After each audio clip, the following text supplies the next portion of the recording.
Sir, actually it is AAA, CA Association Ahmedabad. I know that. CAA stands for something else also these days.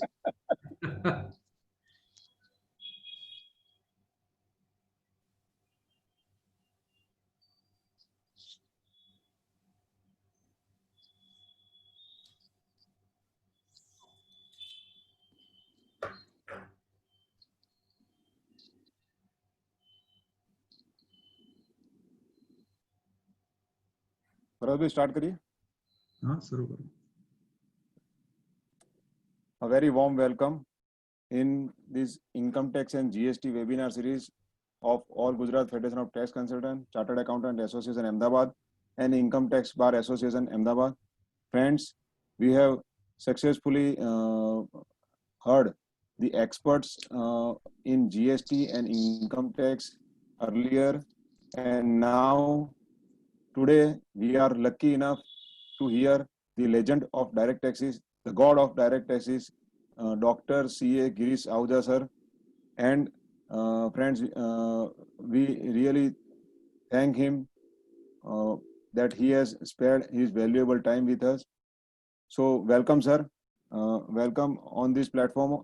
And sir, we want to acknowledge you that this is the first webinar series where these three associations have come together for the common cause, providing knowledge to the professional members, enlighten them by the experts like you. So sir, with these words, I welcome CA Ketan Bhai Mistry, President of Chartered Accountant Association Ahmedabad, to give his brief speech. Ketan Bhai. Yeah, thank you Karthikeya bhai. Good afternoon dear members. Friends, on behalf of Chartered Accountant Association, AGFTC and IT Bar, I warmly welcome today's faculty and Guruji Dr. C.A. Girish Ahuja sir, members of all the three associations, to the third and fifth session on joint webinar series on the amendment made by the Finance Act applicable to the charitable trust. I welcome President of AGFTC, IT Bar and all office bearer of all the three associations.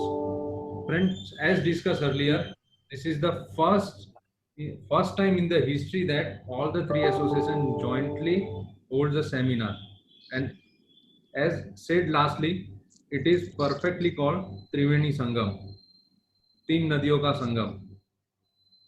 And આ ત્રિવેણી સંગમમાં જ્ઞાનની ડૂબકી લગાવી અને એ પણ આજના આપણા faculty જે ગુરુજી છે ટેક્સના લીજન્ડ doctor CA Girish આહુજાના સાનિધ્યમાં, તો એનાથી સારું કશું જ ના હોઈ શકે. Friends, as we know, Finance Act has made many changes. It is applicable to the charitable trust. It includes the registration and renewal of the trust as well. It is our privilege to have Girish Ahuja sir as a mentor who can teach us what is the changes and give us the in-depth analysis of what all changes and how it affects the trust activity and how it affects our regular practice as well. With this word, I welcome all of you. Thank you.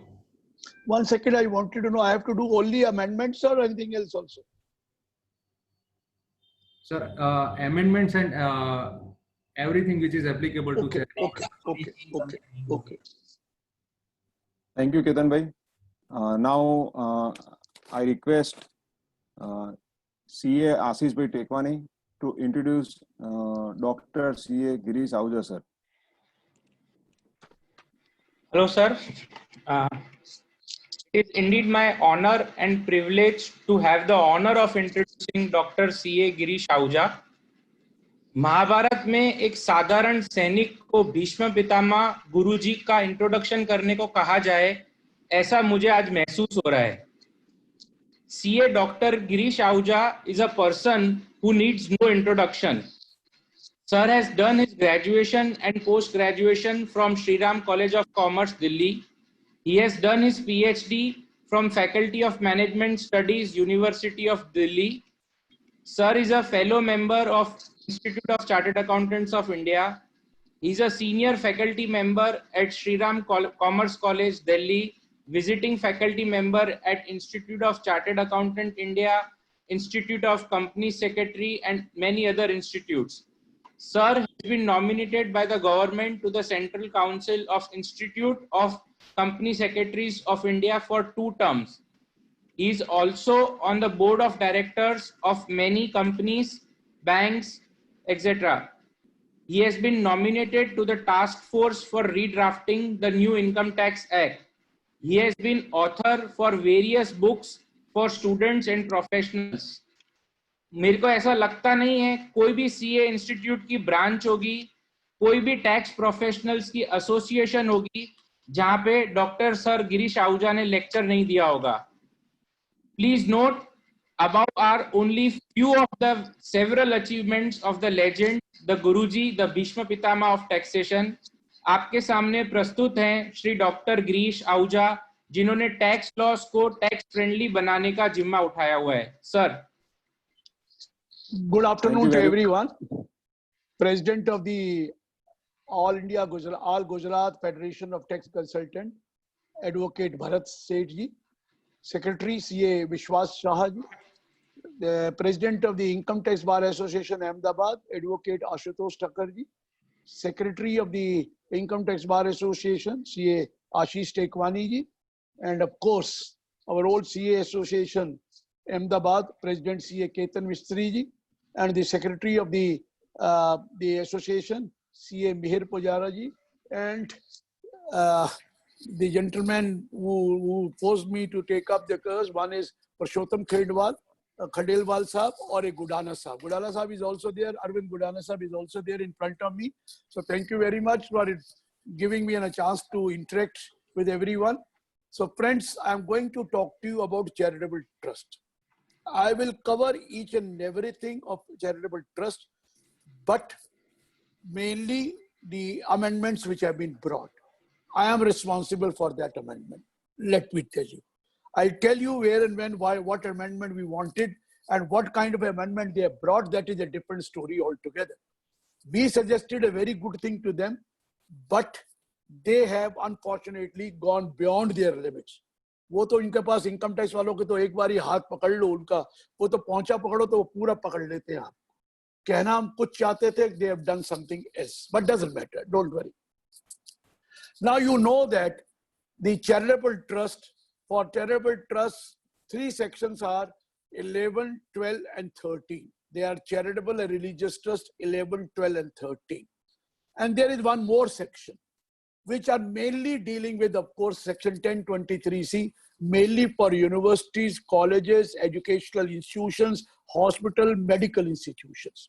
Besides, of course, some notified charitable trust and notified, what you call private, notified religious trust.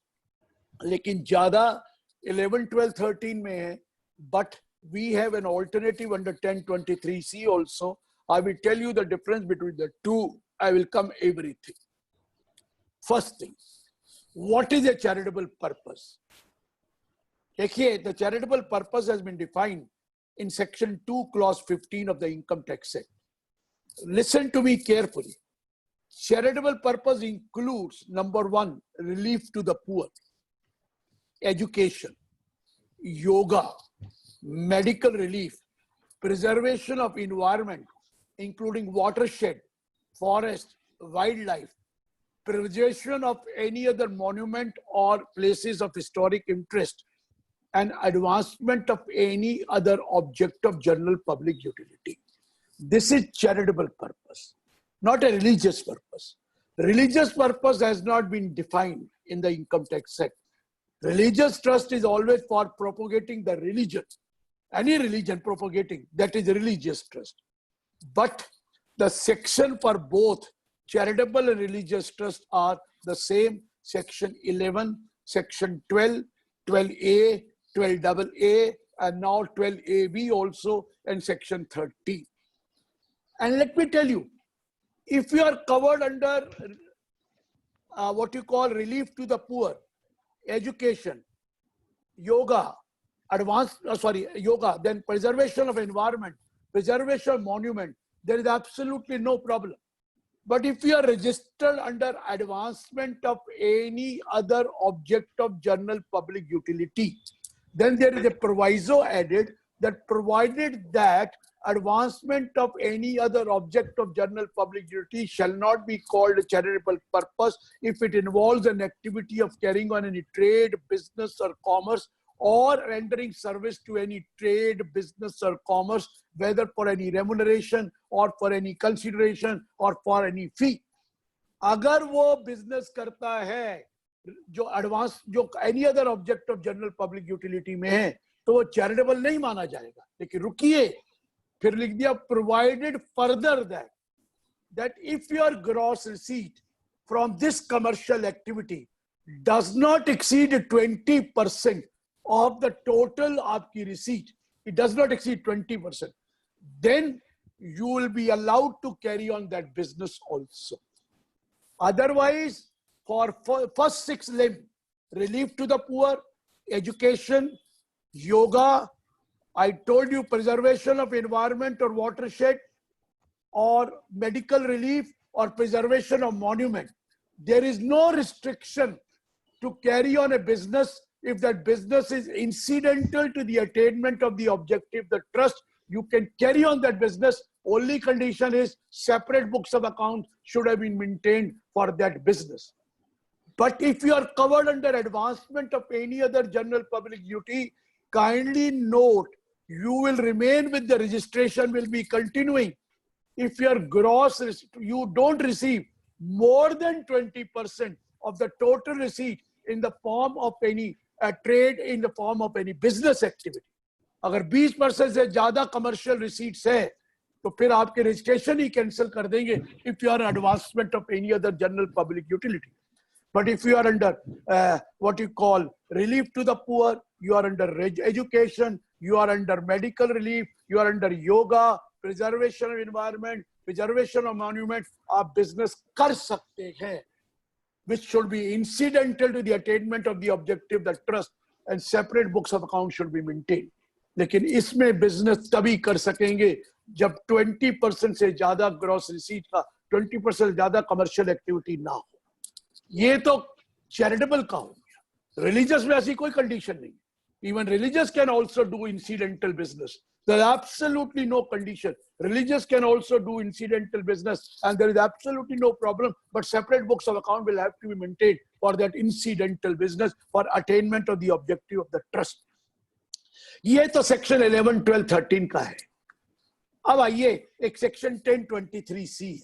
जरा ध्यान से सुनना क्योंकि ये मैं comparison बाद में कराऊंगा because of new thing which है amendment. 1023C.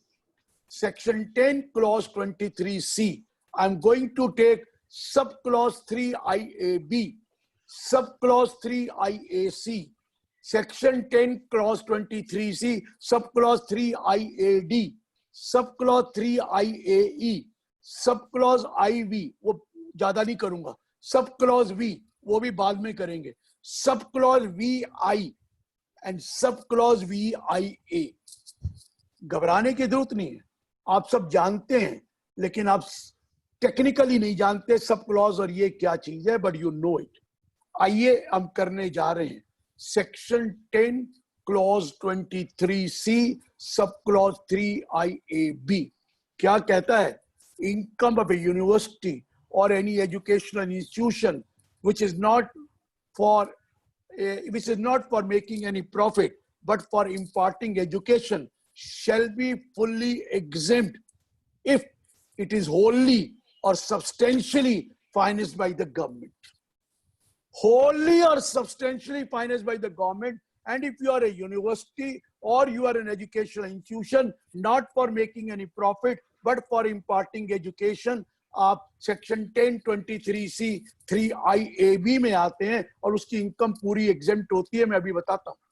Section 1023C, subclause 3IAC, income of a hospital or a medical institution, not for making any profit, but for philanthropic purposes, who are wholly or substantially financed by the government, ये भी complete income exempt होती है.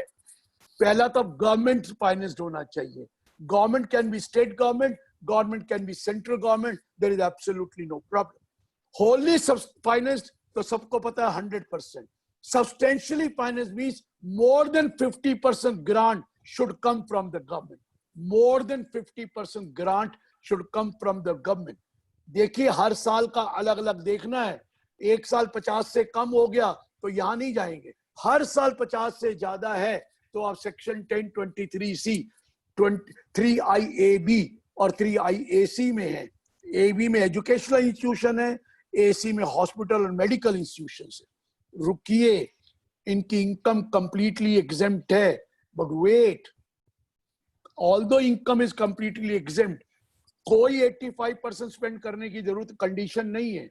कोई audit कराने की भी condition नहीं है कि भाई 10BB देना है, ऐसा भी नहीं है. कोई अप्रूवल भी लेने की जरूरत नहीं है. एक ही कंडीशन है, return of income is mandatory to be file. आपको रिटर्न मैंडेटरली फाइल करनी है और कोई कंडीशन नहीं है. लेकिन आपको कोई अप्रूवल लेने की जरूरत नहीं है. देखिए सेक्शन 11-12 में रजिस्ट्रेशन होता है, सेक्शन 1023 से में अप्रूवल होता है. What is the difference between approval और रजिस्ट्रेशन अभी थोड़ी देर में बताऊंगा. लेकिन I said if you are a university or educational institution or a hospital or a medical institution and you are wholly or substantially financed by the government, no conditions are applicable for you except one condition: you have to file return of income on or before the due date. ये पहला था 1023C 3IAB 3IAC, कोई approval नहीं लेनी.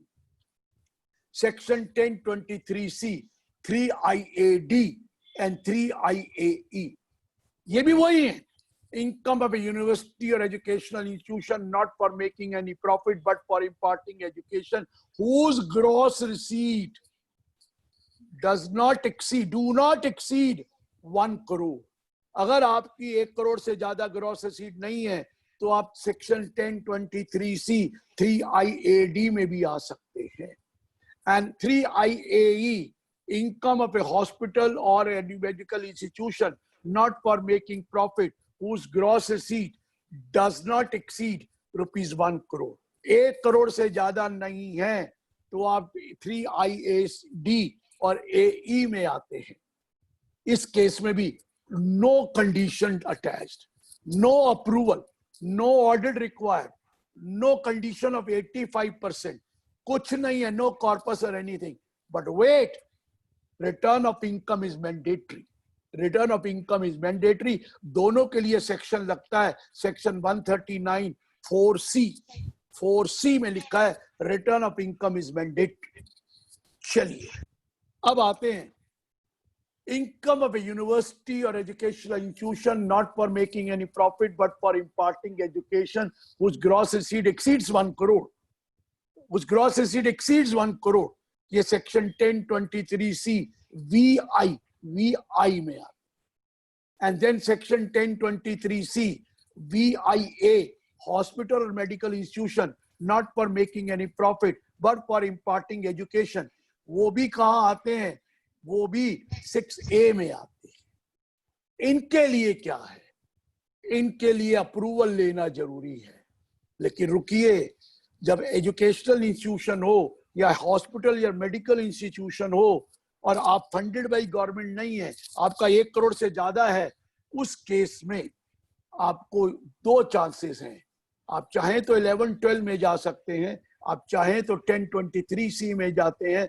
1023C में exemption है, but you have to take approval. 11-12 में registration है, लेकिन दोनों में ऑलमोस्ट सिमिलर कंडीशंस हैं. कुछ चेंजेस हैं वो मैं बताने जा रहा हूं. तो मेरा पॉइंट ये है कि आपके पास 2 ऑल्टरनेटिव हैं. 1023C जिनका 1 करोड़ से ऊपर है, जो 1 करोड़ से कम है अगर वो 11-12 में चले गए तो वहां कोई लिमिट नहीं है. अगर वो 1023C में रहना चाहते हैं मेडिकल और हॉस्पिटल या एजुकेशनल, तो वो 1 करोड़ तक माफ है, उनको तो कोई रिक्वायरमेंट ही नहीं है. और जहां फंडेड बाय गवर्नमेंट है, रिक्वायरमेंट में नहीं है. लेकिन इफ यू वांट 11-12 तो फिर तो रजिस्ट्रेशन 1 रुपए से भी है, फिर तो रजिस्ट्रेशन है ही है. लेकिन 1023 में रजिस्ट्रेशन अप्रूवल तब होती है when it exceeds 1 crore, exceeds 1 crore. अब जरा ध्यान से सुनना, अप्रूवल रजिस्ट्रेशन, मैं बताना जा रहा हूं दोनों के डिफरेंस क्या है, क्योंकि अभी थोड़ी देर में बताऊंगा जो अमेंडमेंट आई है उसमें अब आपको दोनों नहीं मिलेंगे। पहले क्या होता था, you could go either under 1023C or you could go under 11 and 12। ये मैं 668 की बात कर रहा हूँ, 1 करोड़ से ऊपर वाले। 1 करोड़ से नीचे वाले अगर रजिस्ट्रेशन नहीं लेते तो वो 1023C में जाते हैं, उनको क्या जरूरत है रजिस्ट्रेशन लेने की, लेकिन रजिस्ट्रेशन ले लेंगे फिर तो वो आ जाएंगे 11, 12। रजिस्ट्रेशन नहीं लेंगे तो 1023C में माफ है। अगर वो है गवर्नमेंट एडेड है तो भी माफ है, वहां तो रिक्वायरमेंट ही नहीं है, वहां तो सिर्फ रिटर्न भरना है। लेकिन अगर 66A में आते हैं तो आपके पास दो ऑल्टरनेटिव है, आप 66A में जाएं या 11, 12 में जाएं। लेकिन रुकिए, दोनों में क्या फर्क है? इसमें अप्रूवल है 1023C में, इसमें रजिस्ट्रेशन है। आप कहेंगे फर्क क्या पड़ता है? कोई खास फर्क नहीं है। अप्रूवल भी अप्लाई करना पड़ता है, लेकिन अप्रूवल के लिए you apply under form 56D, registration के लिए you apply under form 10A। वो 10A में अप्लाई है, वो ये है। रजिस्ट्रेशन के लिए पुरानी बता रहा हूं, पुराना you had to apply before the completion of year, नया में तो अमेंडमेंट बोलूंगा। But in the case of 1023C you could apply up to 30 सितंबर after the end of the year. वो तो ठीक है, अप्रूवल के लिए वो छोड़िए, अब तो ये लॉ बदल ही गया है, इसके बारे में ज्यादा टाइम वेस्ट नहीं करूंगा। लेकिन रुकिए, डिफरेंस क्या है, क्योंकि वो आगे भी काम आए। When you take approval and when you take registration, what is the difference?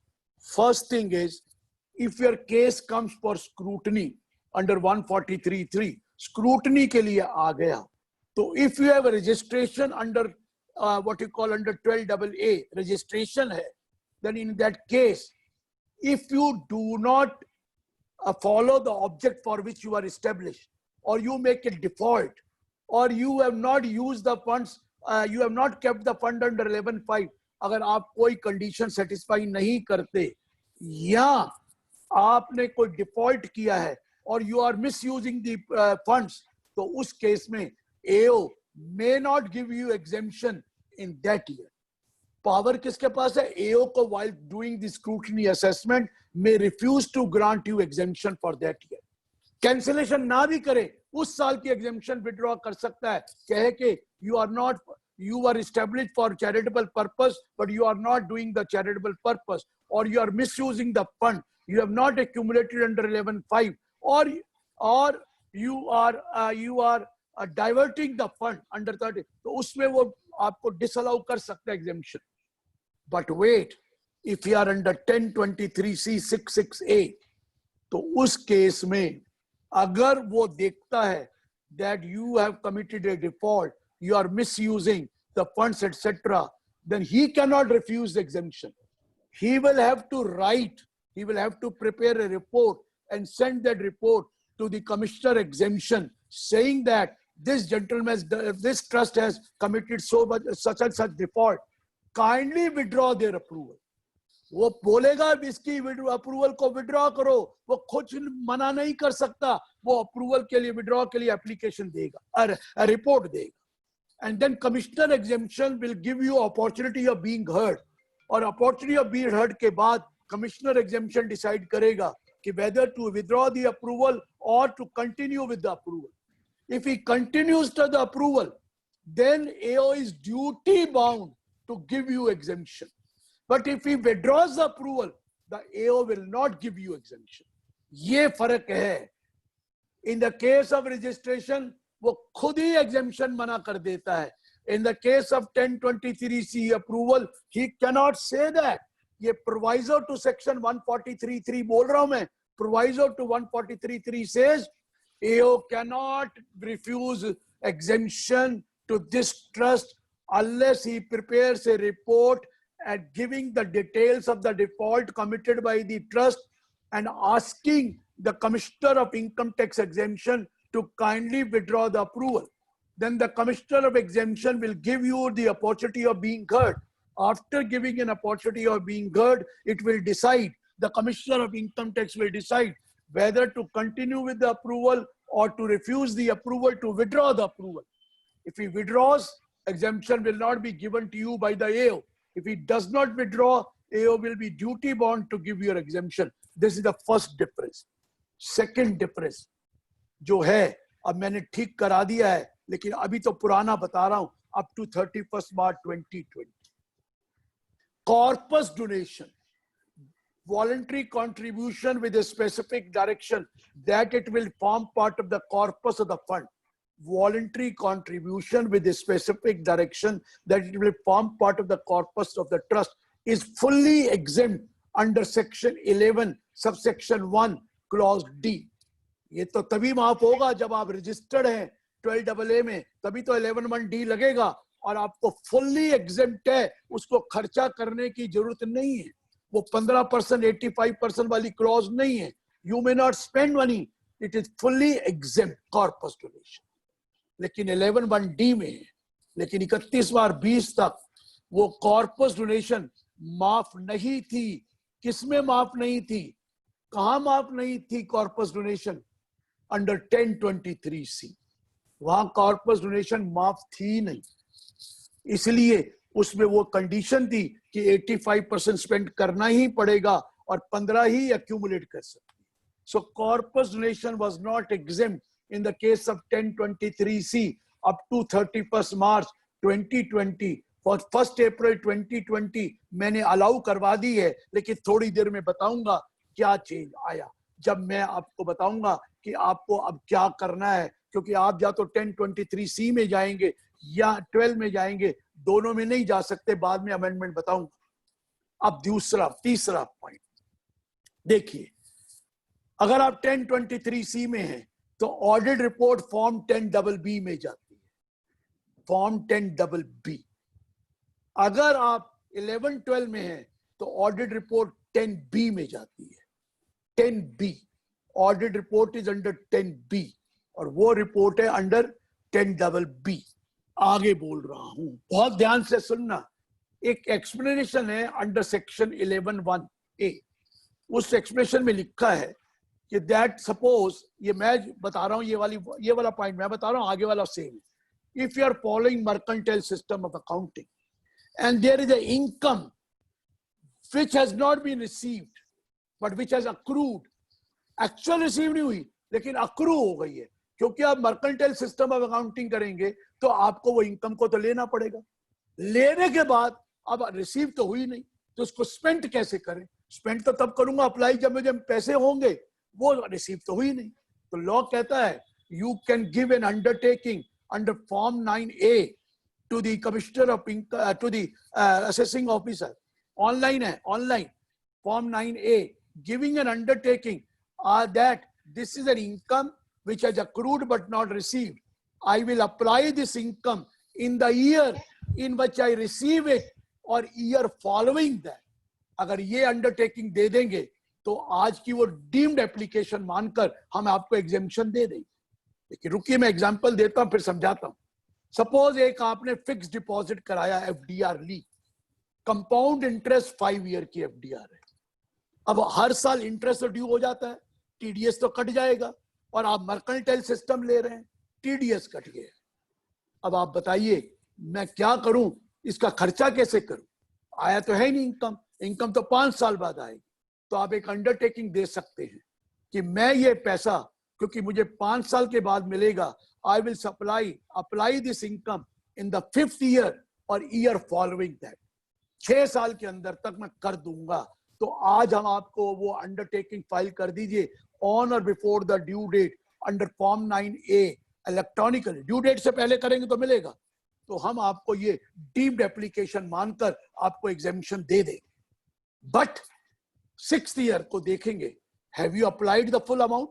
आपने कर दिया तो ठीक है, अगर कोई छोड़ दिया तो जितना अमाउंट छोड़ा उसको टैक्स देना पड़ेगा, और उसमें 15% नहीं मिलेगा, पूरा टैक्स देना पड़ेगा 6th ईयर में। आप ये भी तो कह सकते हैं मैंने FDR 3 साल के लिए बनाई, तो give an undertaking that an income has not been received, I will receive this income in the 3rd year, I will apply this income 3rd year और 1 more year till 4th year. आप form 9A भर दीजिए, हम आपको deemed application देकर इस साल की एप्लीकेशन मानकर एग्जेम्पशन दे देंगे। But in the 4th year we will see whether you have applied the whole amount or not. If any amount not applied, उतने अमाउंट पे टैक्स दे दीजिए। ये 9A है जो एक्सप्लेनेशन 1 में लिखा है। इसी तरह दूसरी एक्सप्लेनेशन भी उसमें दे रखी है। ये तो रीजन था money not receive, income not receive, but for any other reason you could not spend that income. ऐसा भी तो हो सकता है आपको मार्च के महीने में आई, फरवरी के एंड में आई, अभी तो महीना ही रह गया या 5 दिन रह गए, 10 दिन रह गए, I am not able to spend that. I can give an undertaking that there is a reason that I got it very late, I will spend it next year.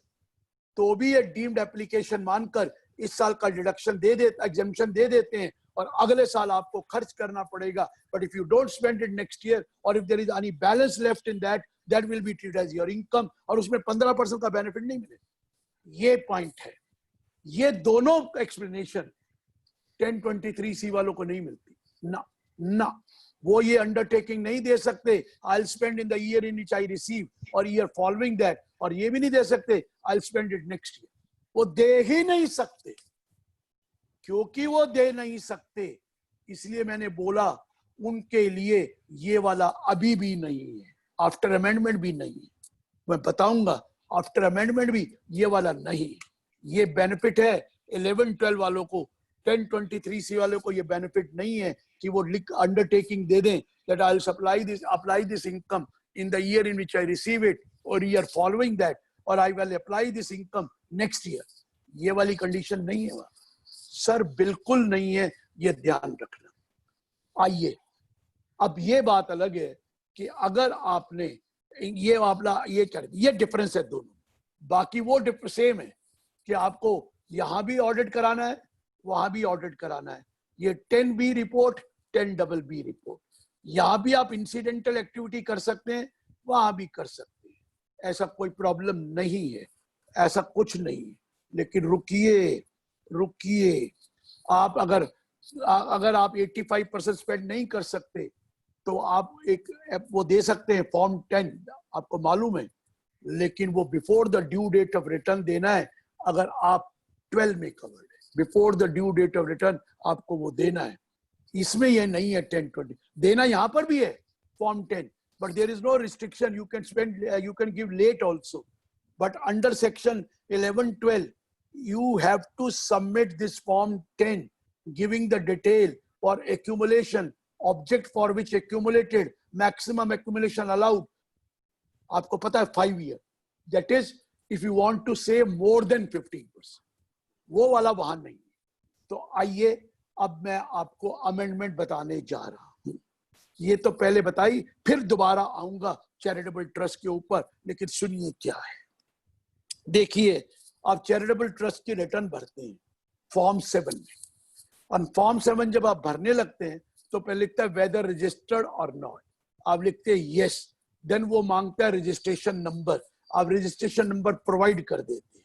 लेकिन सपोज कीजिए आपका स्क्रूटनी का case आता है, तो आपको एओ कहता है give me the registration certificate, show me the registration certificate. Registration number तो आपके पास है, but most of the cases we do not have registration certificate, either it has been lost, और या 30 साल पहले मिला था, 40 साल मिले था, 50 साल पहले मिला था, ट्रेसेबल ही नहीं, या फट गया है, स्टोलन है, या लॉस्ट है, या टॉर्न है। अब मैं उसको लाता हूं कि सर्टिफिकेट दिखाओ, मेरे पास सर्टिफिकेट तो है नहीं, नंबर जरूर है। मैं डिपार्टमेंट जाता हूं कि मुझे कॉपी ऑफ रजिस्ट्रेशन सर्टिफिकेट दे दो, वो कहते हैं हमारे पास रिकॉर्ड भी नहीं। तो मैंने इनको कहा सर ये लोग परेशान हो रहे हैं, whenever scrutiny assessment comes वो पूछते हैं लाओ भैया अप्रूवल वाला नंबर दो, रजिस्ट्रेशन वाला सर्टिफिकेट दो, आप हमें लाइए, और हमारे पास होता नहीं। तो काइंडली एक बात कीजिए, इन सब ट्रस्ट को कहिए एक बार दोबारा अप्लाई कर दे, सिंप्लीफाइड फॉर्म में, कुछ नहीं, कोई सवाल मत पूछना, कोई डिटेल मत पूछना, सिवाय ये कि आपका रजिस्ट्रेशन नंबर क्या है, नेम ऑफ द ट्रस्ट कब है, और क्या आपका पैन नंबर है। 3-4 चीजें पूछकर आप इनको दोबारा रजिस्ट्रेशन के लिए, आजकल तो ऑनलाइन है, तो ऑनलाइन दे देना और वो परमानेंट रिकॉर्ड आ जाएगा रजिस्ट्रेशन सर्टिफिकेट। इनको डिफिकल्टी नहीं।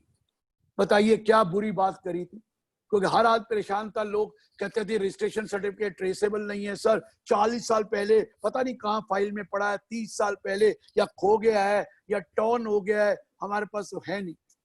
और एओ तंग करता था, हमने तो ये कहा था ये बात तो हमारी मान ली गई, लेकिन कहते हैं ना, गए थे ईद मनाने, रोजे गले पड़ गए। ईद तो मन गई कि उन्होंने मान ली, चलो अप्लाई कर दो, सिंप्लीफाइड फॉर्म में कर दो, लेकिन पहले दिस रजिस्ट्रेशन और this approval was permanent.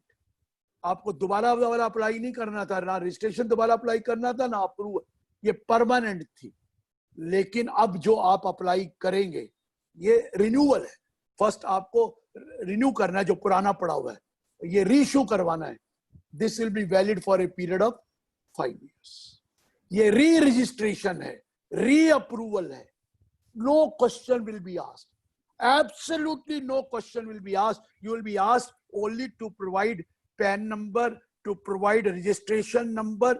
obviously number तो होगा, नहीं तो रजिस्टर्ड ही नहीं है, तो वो ये नया थोड़ी रजिस्ट्रेशन कर रहे हैं, ये तो री रजिस्टर कर रहे हैं या री अप्रूवल कर रहे हैं। ये आपको अप्लाई करना है।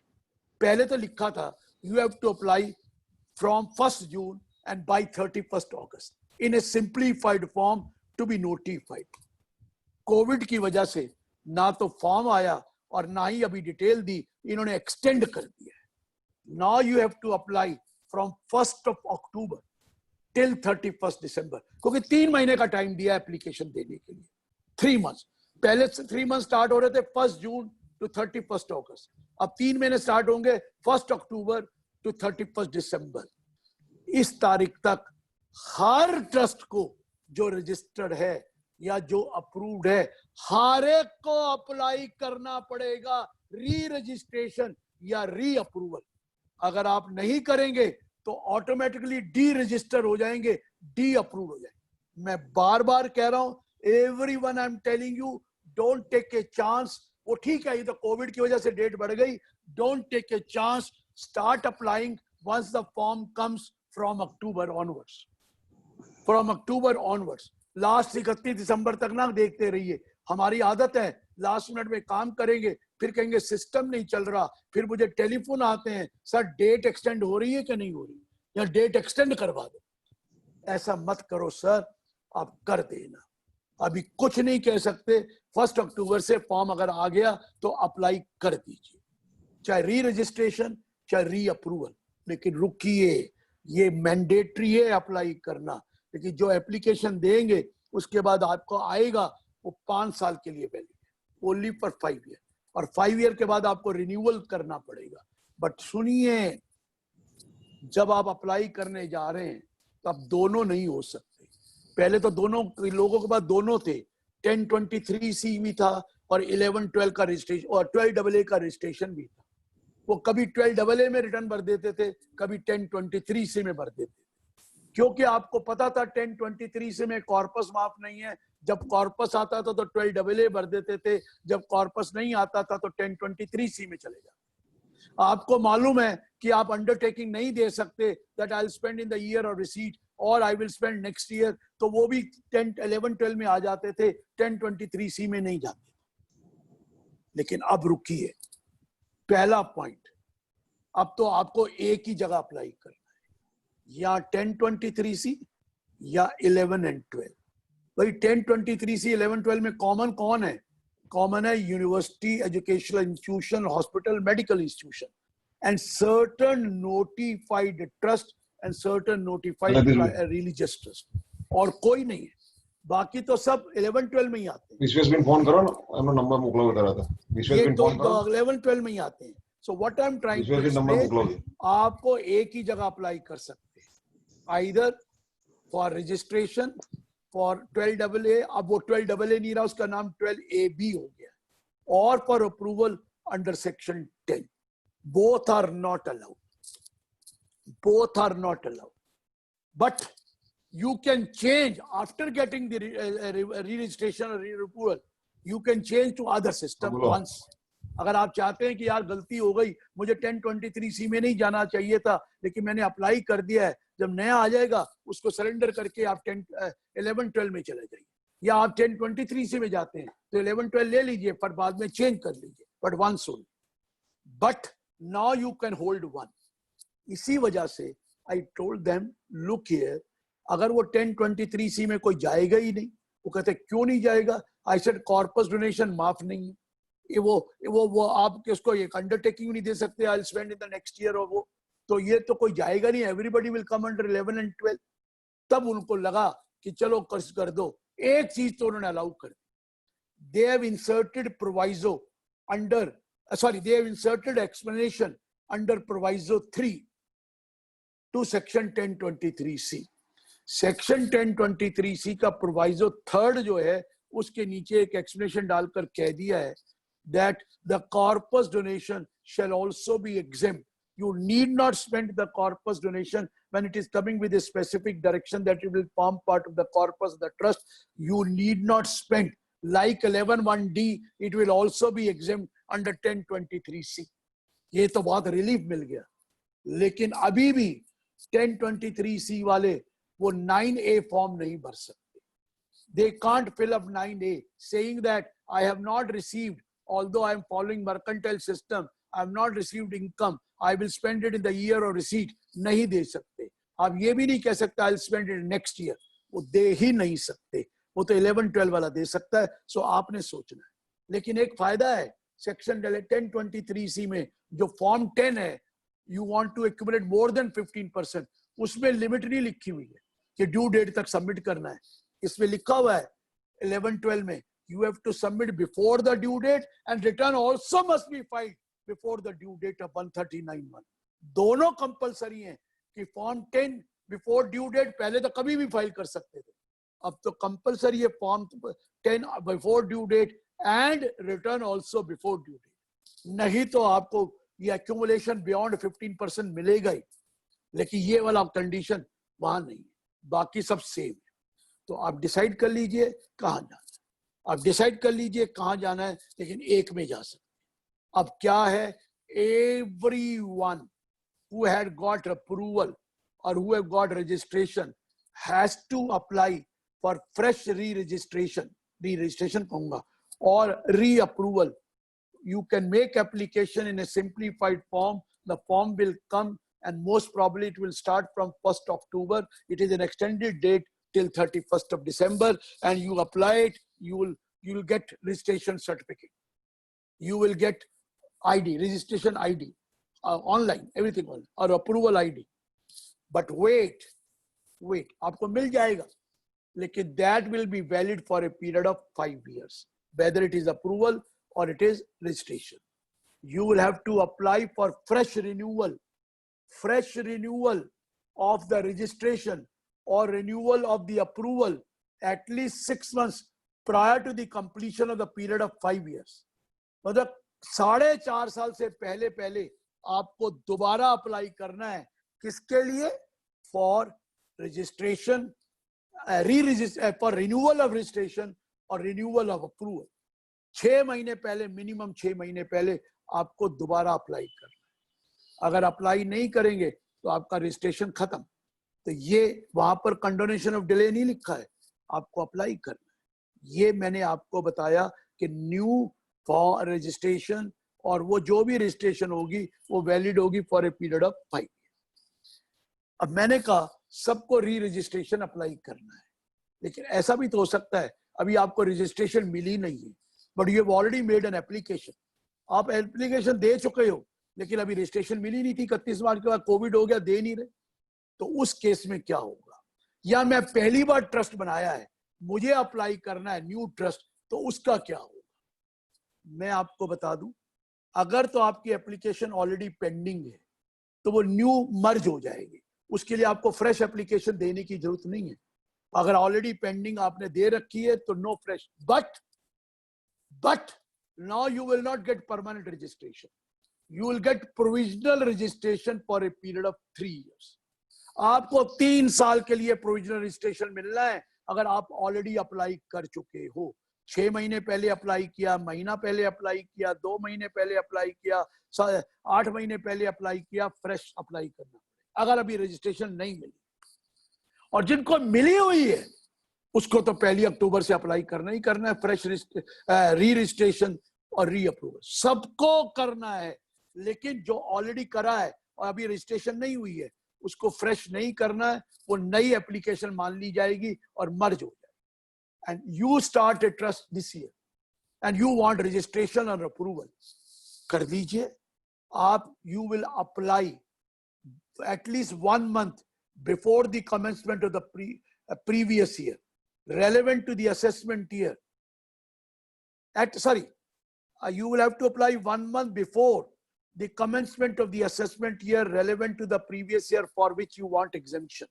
बस जिस साल की एग्जेम्पशन चाहिए उसके प्रीवियस ईयर के 1 महीना पहले, अरे प्रीवियस ईयर शुरू होने से 1 महीना पहले आपको अप्लाई करना है. फर्स्ट टाइम आप कहेंगे कैसे अप्लाई करूं, पहले तो इस साल तो हुआ ही नहीं है. अगर नया है इस साल तो 1 अक्टूबर तक कर सकते हैं, उन्होंने एक्सटेंशन दे रखी है. लेकिन अगले साल से अगर बनेगा तो आपको 1 महीना पहले करना है, before the commencement of the previous year. आप कहेंगे 1 अप्रैल को कमेंसमेंट हो रहा है प्रीवियस ईयर का, तो मुझे 28-29 फरवरी तक करना है. जी हाँ, लेकिन आप कहेंगे सर मैं तो ट्रस्ट ही दिसंबर में बनाऊंगा, अगले दिसंबर में, तो मुझे क्या पता, मेरे को 1 महीना पहले कैसे कर दूं, फरवरी के महीने में और मार्च के महीने में. डोंट वरी, जो फर्स्ट प्रीवियस ईयर होता है ना, वो होता है date of setup to the 31 March. तो फर्स्ट प्रीवियस ईयर छोटा होता है, लेस देन 12 मंथ. तो जब आपने नया ट्रस्ट बनाया तो 1 महीना पहले अप्लाई कर दी.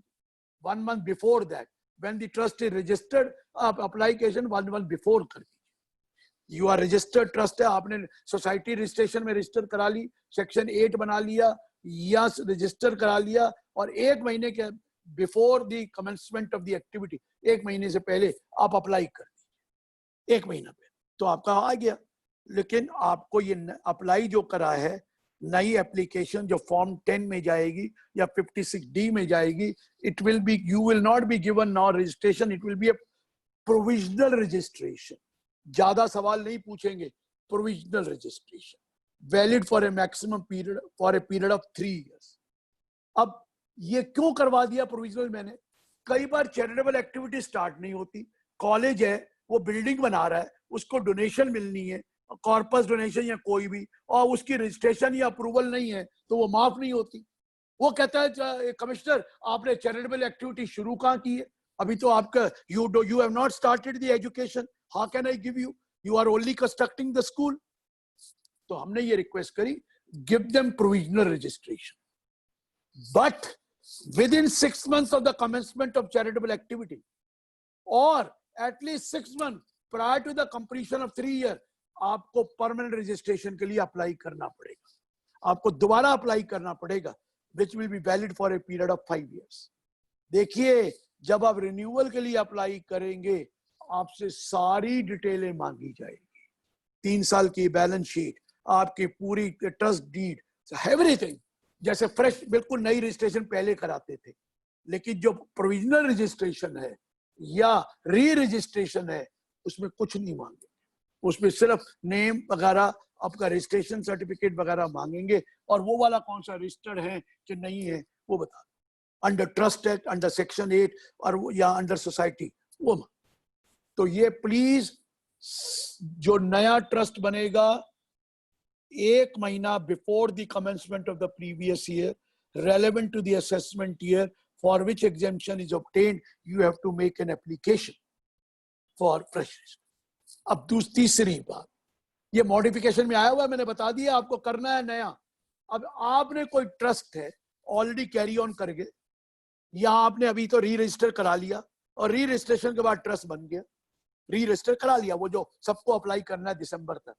उसके बाद you want to modify any object which are contrary to the original आपके ऑब्जेक्ट से, वो बिल्कुल से कॉन्ट्रेरी है, तो वो not in conformation to that, तो उस केस में आपको दोबारा रजिस्ट्रेशन अप्लाई करना पड़ेगा. If you are modifying the objects of the trust and they do not conform to the objects which have been already approved, जो आपके ऑलरेडी हैं, तो उस मॉडिफिकेशन की वजह से with in 1 month of modification आपको फ्रेश रजिस्ट्रेशन अप्लाई करनी पड़नी है. आप उसके साथ नई दोबारा रजिस्ट्रेशन कराइए, वो करना पड़ेगा विद इन 1 month. ये मॉडिफिकेशन ऑब्जेक्ट है, ये अमेंडमेंट मैंने आपको बता दी. 3 तरह की अमेंडमेंट आई, पहले तो ये वाली, दूसरी बताऊंगा. पहली अमेंडमेंट, डिसाइड कीजिए 1023C में रहना है कि आपको 11-12 में जाना, डिसाइड कर लिया, अप्लाई कीजिए re-registration or re-approval. It will start from 1st October and it is extended up to 31st December. Form आ जाएगा simplified form, make an application for re-registration or re-approval. आपके पास सर्टिफिकेट है तो वो मांग लेंगे, नहीं है तो रजिस्ट्रेशन दे लेंगे और बाकी कुछ नहीं करेंगे। ये री-रजिस्ट्रेशन हो गई। जो एप्लीकेशन चाहे आपको 6 महीने पहले रजिस्ट्रेशन मिली है तो भी अप्लाई करना है, 2 साल पहले मिली है तो भी अप्लाई करना है, 20 साल पहले मिली है तो भी अप्लाई करना है, 50 साल पहले मिली तो भी अप्लाई करना है। अगर आपके पास रजिस्ट्रेशन सर्टिफिकेट है, the period is not relevant. You all have to apply for re-registration or re-approval. ये क्लियर हुआ? सेकंड पॉइंट जो मैं कहना चाहता हूं, ये डिसाइड कर लिया। अब आपकी एप्लीकेशन पेंडिंग है तो कुछ नहीं करना, आपको प्रोविजनल रजिस्ट्रेशन मिल जाएगी। आप फर्स्ट टाइम अप्लाई करना चाहते हैं, आपको बताया इस साल तो आप अक्टूबर तक कर सकते हैं, अगली बार 1 month before the commencement of the previous year relevant to the assessment year for which exemption is sought, वो लेकर अप्लाई कर दीजिए। फॉर्म 10 है या 56D है। सेकंड पॉइंट 10A है सर। सेकंड पॉइंट, जो आपको रजिस्ट्रेशन मिलेगी ये प्रोविजनल मिलेगी, valid for 3 years. Now you have to apply for permanent registration within 6 months of the commencement of the charitable activity. Within 6 months, अभी तक करी नहीं थी, within 6 months of charitable activity, or at least 6 months prior to the completion of 3 years.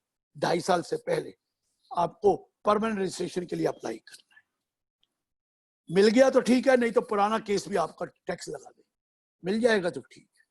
अब तीसरा point, you are modifying the object after re-registration or fresh registration.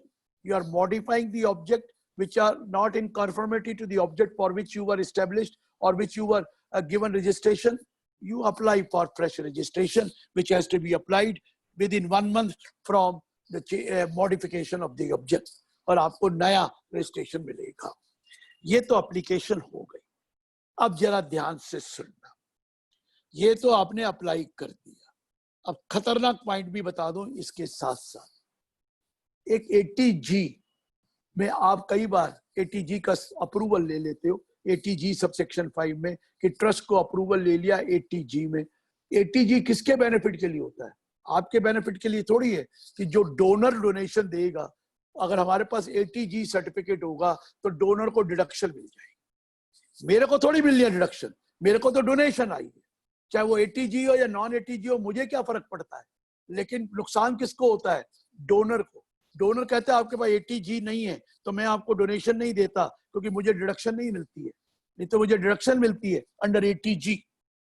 तो अब क्या है, अगर आप चैरिटेबल ट्रस्ट हैं और आपके पास 80G का रजिस्ट्रेशन या अप्रूवल है ऑलरेडी है, तो भी आपको फ्रेश अप्लाई करना है for re approval. Like re registration, re approval, ये भी री अप्रूवल अप्लाई करना है in a simplified form between 1st October and 31st December.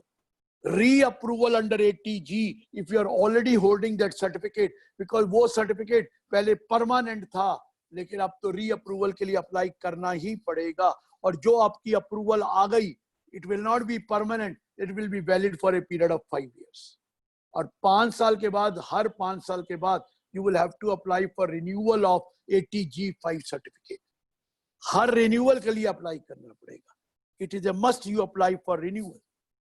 और अगर फर्स्ट टाइम 80G ले रहे हैं, you are applying for first time, then it will be a provisional approval which will be valid till 6 months of the commencement or at least 3 years, valid maximum 3 years.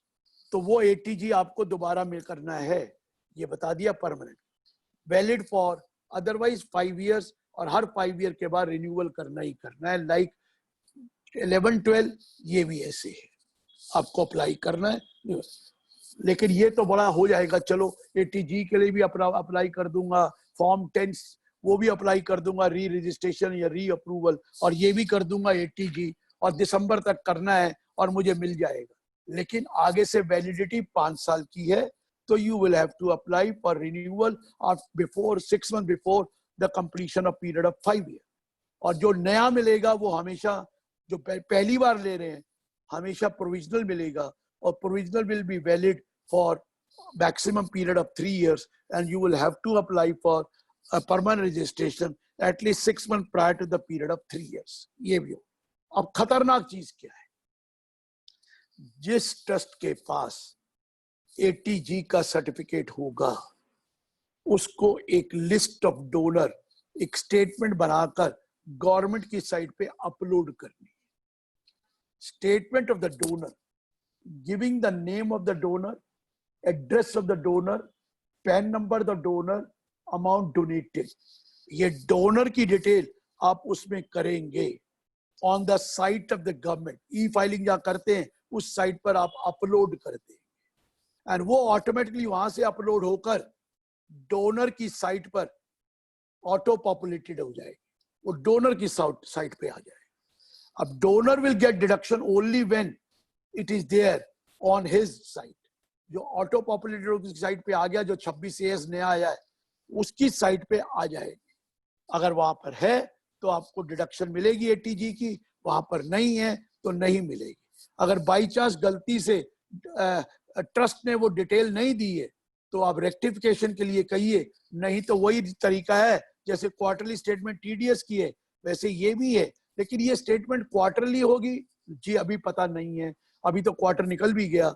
ये statement 1 जून से डालनी थी लेकिन अब detail कर देंगे. लेकिन ये स्टेटमेंट मोस्ट प्रोबेबली अब ईयरली होगी इन ए सिंप्लीफाइड फॉर्म. जो फॉर्म बताया जाएगा वो हर ट्रस्ट को जिसके पास ATG है चाहे डोनेशन आए या ना आए ये अपलोड करना है. पता क्या होगा नुकसान ट्रस्ट को, वैसे तो ट्रस्ट को कोई नुकसान नहीं है और प्रोसीजरल मैटर है, लेकिन सुनिए हमारे यहाँ अनोनिमस डोनेशन है. आपको मालूम है अनोनिमस डोनेशन चैरिटेबल ट्रस्ट को माफ नहीं है. Charitable trust is given exemption of anonymous donation only maximum 5% of the total donation or ₹1 lakh whichever is more. इससे ऊपर anonymous donation माफ ही नहीं. Suppose आपको anonymous donation मिली तो 5% तक तो माफ है.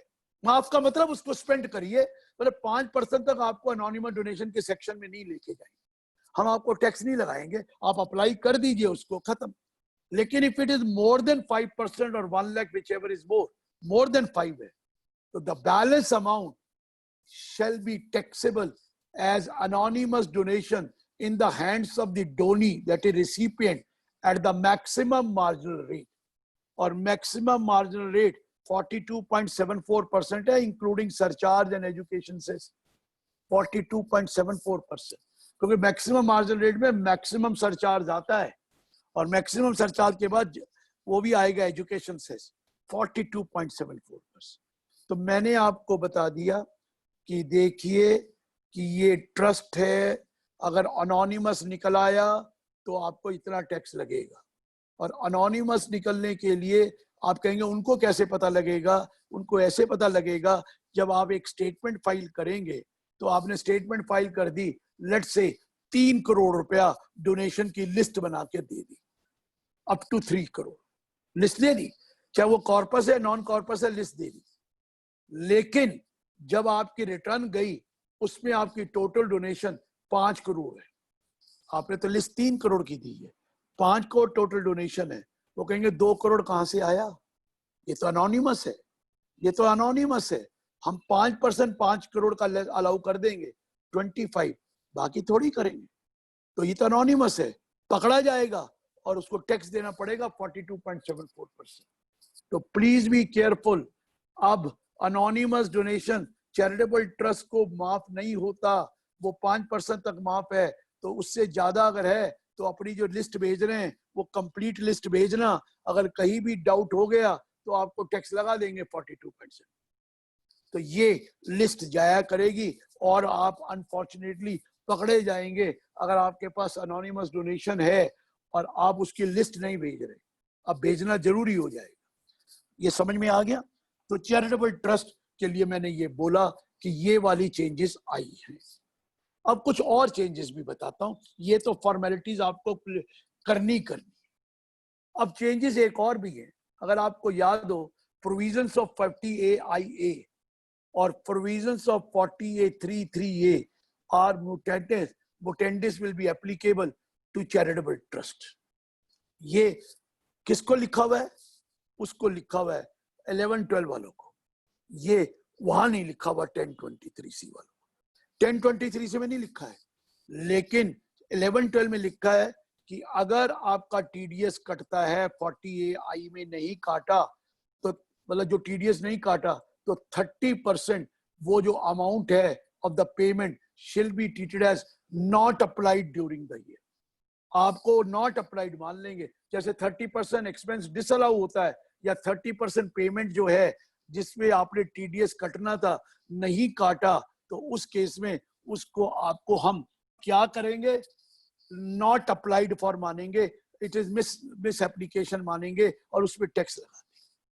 40A(IA) लग गया, 40A(3) भी लग गया, where the payment of an expenditure exceeds ₹10,000, it should be made by way of account pay check and account pay draft, otherwise और electronic clearing system। अगर नहीं तो आपको ये खर्चा डिसअलाउ कर दे। ये लॉ है ना, वो तो बिजनेस का लॉ था।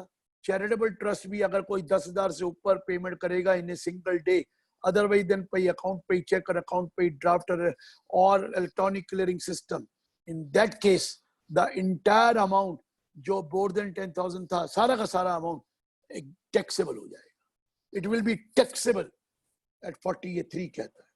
ये 40A(3) के प्रोविजन यहां भी लगा दिए, जहां पर ट्रस्ट में पहले नहीं लगते थे क्योंकि वो बिजनेस के लिए थे, लेकिन यहां लगा दिए गए। एक और है, अगला पॉइंट ये आता है कि ट्रस्ट के पास कुछ एग्जेम्प्ट इनकम है, सेक्शन 10 में एग्जेम्प्ट है, तो क्या ये इनकम को अप्लाई करना जरूरी है कि कोई जरूरत नहीं अप्लाई करने की? वो तो एग्जेम्प्ट है, लॉ ने क्लियर कर दिया। You claim exemption under 1023C और 11-12, आपको हम सेक्शन 10 की एग्जेम्पशन नहीं देंगे।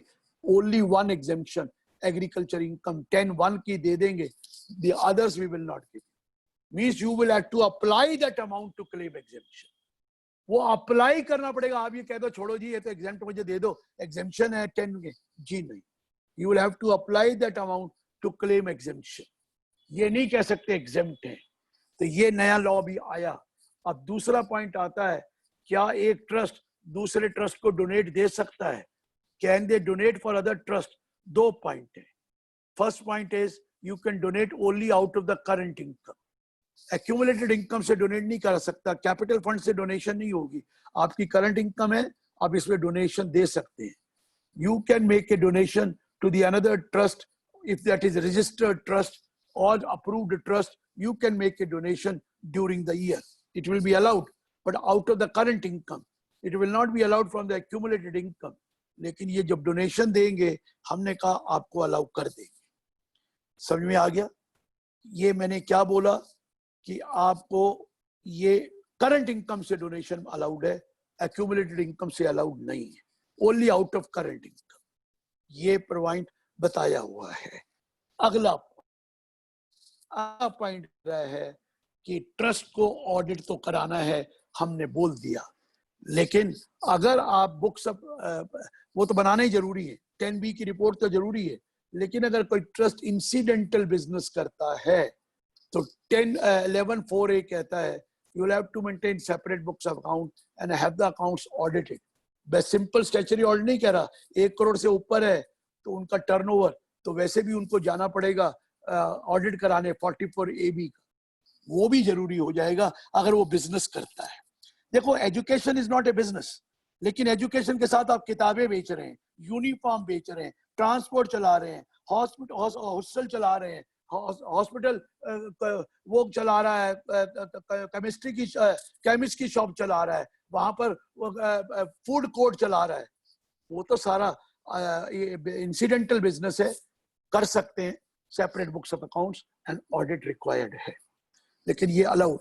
लेकिन अगर advancement of general public utility में है तो मैक्सिमम 20% मैं आपको बता चुका हूँ, ये आप कर सकते हैं। आपने जरूर कीजिए, कोई मना नहीं है। अब सवाल आता है, अब थोड़े जरा इशू सुन लीजिए, बहुत इंपॉर्टेंट इशू है जो लोग गलती करते हैं। पहला इशू मैं लेने जा रहा हूं, जरा ध्यान से सुनिए। अब ट्रस्ट में कई इश्यूज हैं, मैं कुछ इंपॉर्टेंट इशू लेने जा रहा हूं। पहला issue, I have to construct the building और I purchased a building for 5 crore, 5 crore की बिल्डिंग ली, पर मेरे पास फंड्स नहीं थे, मेरे पास फंड्स सिर्फ 2 करोड़ थे। I borrowed money of 3 crore from bank और from wherever I borrowed, 5 crore का मैंने ले लिया। तो जब मैंने बैलेंस शीट बनाई होगी तो एसेट साइड में 5 करोड़ दिखाया होगा और लाइबिलिटी साइड में लोन दिखाया होगा 3 करोड़ का, बाकी तो कैपिटल फंड से आया। तो ये तो अब बैलेंस शीट बन गई, लेकिन एप्लीकेशन कितना माना जाएगा? क्या 5 करोड़ एप्लीकेशन माना जाएगा of the current year? Answer is no, 5 crore नहीं माना जाएगा। जितना आपने अप्लाई करा है आउट ऑफ द लोन वो एप्लीकेशन नहीं है। हाँ, लोन को रीपेमेंट करेंगे तो एप्लीकेशन आएगा।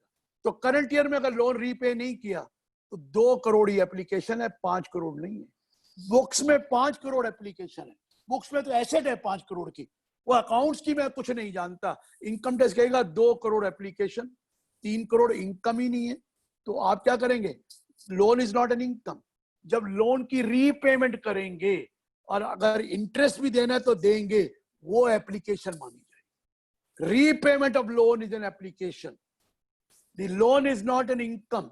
आप कहेंगे लोन ले लो, इसको इनकम दिखा दो, उधर एप्लीकेशन दिखा दो 5 करोड़ की। जी नहीं, एप्लीकेशन सिर्फ 2 करोड़ की होगी। 3 करोड़ रुपया तो आपने कभी लोन लिया हुआ है, तो जब भी लोन को रीपेमेंट करोगे उतनी एप्लीकेशन मान लेंगे। इंटरेस्ट दोगे तो वो भी एप्लीकेशन मान लेंगे। कई ने कहा सर मैंने करंट ईयर में लोन लिया था और 1 करोड़ वापस भी कर दिया, तो जितना वापस कर दिया वो एप्लीकेशन मान लो, इंटरेस्ट है वो एप्लीकेशन मान लो, लेकिन वो एप्लीकेशन नहीं मानी जाएगी। लोन अमाउंट जितना आउटस्टैंडिंग है वो एप्लीकेशन नहीं है।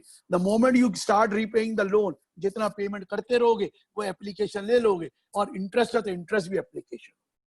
अब एक कॉलेज है, वो लोन दे रहा है स्टूडेंट्स को एजुकेशन के लिए, जितना भी लोन देगा एप्लीकेशन मानी जाएगी। जितना भी लोन देगा स्टूडेंट को वो एप्लीकेशन मानी। स्कॉलरशिप नहीं है, लोन। लोन स्कॉलरशिप तो होती है एप्लीकेशन, लोन दे दिया और फिर जब लोन वापस आएगा तब इनकम मानी जाएगी। जब लोन वापस आएगा तो इनकम मानी जाएगी, जब लोन दिया तो पेमेंट मानी जाएगी। उल्टा बोल रहा हूं, जब मैंने लोन लिया था तो वो मेरी रिसीट नहीं थी, जब लोन का रीपेमेंट किया तो मेरी एप्लीकेशन थी। लेकिन मैं लोन दे रहा हूं किसको? स्टूडेंट को, फॉर एजुकेशन, एप्लीकेशन मानी जाएगी। हाँ, किसी और चैरिटेबल ट्रस्ट को लोन नहीं दे सकते, उसके लिए बताऊंगा 11(5) में पैसे रखने पड़ते हैं। लेकिन जो मैंने स्टूडेंट को लोन दिया और मेरे ऑब्जेक्ट में था और जब लोन मुझे वापस मिला तो मैं उसको इनकम मान। Are you getting my point? अब एक और सवाल ले रहा हूं जो बड़ा डिस्प्यूट होता है कि दैट मैंने इस साल की ग्रॉस रिसीट मेरी 4 करोड़ रुपए की है। आपको मालूम है आई कैन एक्यूमुलेट मैक्सिमम 15%। वो अलग 11(2) में 15 से ज्यादा हो सकता है 11(2) में फॉर्म 10 दे के, लेकिन सपोज मैं नहीं देना चाहता तो मैं कितना एक्यूमुलेट कर सकता हूं? मैक्सिमम 15%। 4 करोड़ का 15% 60 लाख है। इसका मतलब मुझे 4 करोड़ में 3 करोड़ 40 लाख तो खर्च करना ही पड़ेगा to claim exemption of 4 crore, अगर मैं 11(2) में नहीं जाता। I can accumulate only 15% of 4। अब सवाल मुझे पूछा जाता है पहले, सर ये नेट इनकम का 15% लेना है कि ग्रॉस रिसीट का लेना है? कॉलेज के पास ग्रॉस रिसीट आती है, उसका 15% लेना है कि खर्चे निकाल के लेना है? पहले तो खर्चे निकाल के होता था, लेकिन फिर मैंने इसको अमेंडमेंट करा दी। वो अमेंडमेंट कहाँ कराई है? लॉ में नहीं कराई है। जो फॉर्म होता है, जो नोटिफाइड फॉर्म 7 है, वहां पर 15% ऑफ ग्रॉस रिसीट लिख दिया गया है और आपको अलाउड है, ये बाइंडिंग है उनके ऊपर। So there is no need of taking 15% of net income, you should take 15% of the gross receipt. आपको ये एप्लीकेशन माना जाएगा। अगर आपकी ग्रॉस रिसीट 4 करोड़ है तो 60 लाख रुपया आप एक्यूमुलेट कर सकते हैं, 60 से ज्यादा नहीं कर सकते। 60 से ज्यादा करना है तो 11(2) में जाना, लेकिन 3 करोड़ 40 लाख खर्च करना है। लेकिन रुकिए, मैंने 3 करोड़ 70 लाख कर दिया तो क्या मैं 60 लाख एक्यूमुलेट कर सकता हूं? जी नहीं, जी नहीं। 3 करोड़ 70 किया तो 30 लाख ही तो कर सकते हो, क्योंकि सेक्शन क्या कहता है? दैट एप्लीकेशन क्या माना जाएगा? Income will to the extent it is applied for charitable purposes in India, that is treated as application. And if there is any amount set apart or accumulated, so much of the amount set apart or accumulated that does not exceed 15%. अगर मैंने 100% ही खर्च कर दिया तो मैं accumulate नहीं कर सकता। अगर 90 किया तो मैं 10 ही accumulate कर सकता हूँ, 95 किया तो 5 ही कर सकता हूँ, लेकिन मैंने 75 किया तो 15 कर सकता हूँ, बाकी और करना है तो 11(2) में जाएंगे। अगर मैंने 50 खर्च किया तो मैं 15 तो कर सकता हूं टोटल रिसीट का, बाकी के लिए 11(2) जाना है। लेकिन मैंने खर्च ही 80 कर दिया तो मैं एक्यूमुलेट 15 थोड़ी करना है। अरे मैंने 1 करोड़ का 15 थोड़ी करना है, 15 लाख करना है। मतलब जितनी ग्रॉस सीट है 15 से ऊपर तो कर ही नहीं सकता, लेकिन अगर 15 से कम है, 0 भी तो हो सकता है। You spend the whole 4 crore, no accumulation. You spend 3 crore 80 lakh, maximum accumulation 20% and not 15%. You crore 370, maximum accumulation 30%. ये समझ में आ गया? क्योंकि मैंने परसों बहुत डिस्कशन किया डिपार्टमेंट में जाकर, क्योंकि आपके लिए कुछ ठीक करवा रहा था। वो कह रहे जी लोग ऐसे कर देंगे, मैं कह नहीं, इतना ही अलाउ। लेकिन अब ये भी तो केस हो सकता है कि आपने 4 करोड़ आया करंट ईयर में और आपने खर्चा कर दिया 4 करोड़ 60 लाख का या 4 करोड़ 50 लाख का खर्च कर दिया। Excess application during the year, current year 4 crore आया और आपने 4 करोड़ 50 लाख। मुझसे वो पूछने लगे 50 आया कहां से? अरे मैंने कहा पिछला एक्यूमुलेशन पड़ा है मेरे पास, 15% हर साल करता हूं। तो कहता फिर किस बात का? मैं कहा रुको, तो ये जो एक्सेस एप्लीकेशन है 50 lakh, can I make it an application of next year? क्या इसको मैं नेक्स्ट ईयर की एप्लीकेशन मांग सकता हूं? कई जजमेंट हमारे फेवर में थी, डिपार्टमेंट नहीं मानता था। हमारे फेवर में जजमेंट आ गई थी शुरू से ही, Maharana Mewar charitable trust 164 ITR से आई हुई है। और उसके बाद तो कई जजमेंट आ गई, गुजरात से गुजरात समाज, Raghuvanshi charitable trust, Delhi high court की जजमेंट आ गई, institute of banking personal selection 264 ITR, Bombay high court की जजमेंट आ गई। इतनी जजमेंट हमारे फेवर में थी, वो कहते थे ना हाई कोर्ट की हम तो अपील कर रहे हैं, हम नहीं देंगे एक्सेस एप्लीकेशन, नेक्स्ट ईयर की एप्लीकेशन नहीं मानेंगे। मैंने कहा ये तो गलत बात है, इतनी हाई कोर्ट की जजमेंट हम मान नहीं रहे। लेकिन अब तो सुप्रीम कोर्ट की जजमेंट भी आ गई। Subros foundation, SUBROS, Subros foundation, supreme court का जजमेंट आ गई और उन्होंने अलाउ कर दिया है कि इस साल की एक्सेस एप्लीकेशन, एक्सेस कौन सी है?